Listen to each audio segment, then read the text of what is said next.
Hello guys, welcome back to my channel. For this video, I will be explaining the factorization using the greatest common factor, or some will say the highest common factor.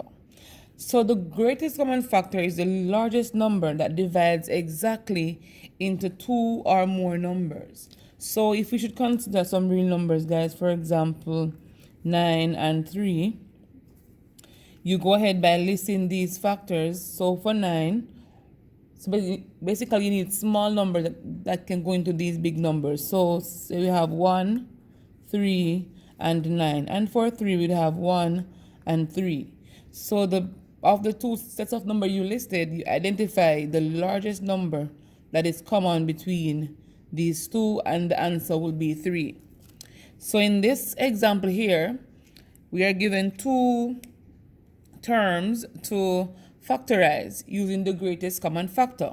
And so if you don't know the factors of these numbers, what you can do is to list them below and then you identify them. So for 10 is going to be 1, 2, 5, and 10. And for 5 going to be 1 and 5. Between these two, 5 is the largest number, and so 5 is our greatest common factor. So let's go ahead. So being the greatest common factor, that means you can go into the first term and the second term without leaving a remainder. So we say 5 is a factor. So 5 is going to be divided into these two terms. So we say 10 divided by 5. 1, 2 goes 2 times. I'm just showing you how the working out goes down here. And for the next term, it's a positive 5. X divided by 5. 5 into 5 goes 1, into 5 goes 1. So we're left with 1x or just x. So it's 2 plus x close bracket. So the bracket here is basically telling you that if you should distribute this 5 to these two terms, you will get the number that you started out with, which is 10 plus 5x. So 5 2 is 10, and 5 times x is 5x. So let's try this one. So between these two numbers, 15, we can say 1, 3, 5, and 15. For 25, we can say 1, 5, and the 25. Very good. So between these two, we see again that 5 is the greatest common factor. So that means 5 will go into these two.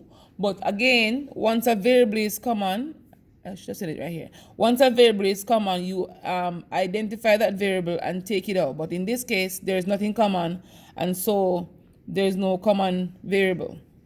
So 15x divided by 5, you simplify. 5 into 5 goes 1, into 15 goes 3. 3 times x is 3x.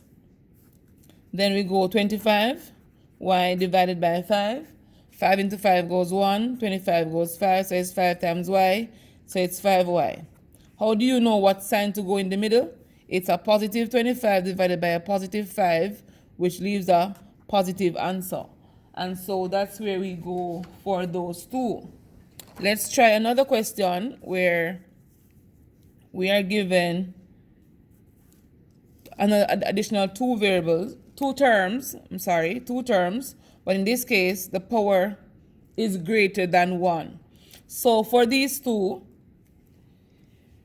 x squared subtract xy, we're asked to factorize them as well. And so in this case, we have something that's common between these two, which is x. So we know x is basically saying x squared is basically saying x times x, and xy is saying x times y. And so we realize that x can be divided into these two terms, so x is the highest common factor. Another way to do this is to write this x to the first power and the y to the first power and take the lowest power of the two variables. So in this case, between x squared and x to the first power, x to the first power is the lowest variable, so we're going to factor out that one. Anything else? No. So we're going to open the bracket. So it's going to be x squared, which is x times x, divided by x. Then we can cancel, so we're left with x. And on this side, xy divided by x. When we cancel, we're left with y. And it is a positive x into a negative xy. It's going to be a negative y. And there we go for our answer. If you should distribute this bracket, you should get what you started out with.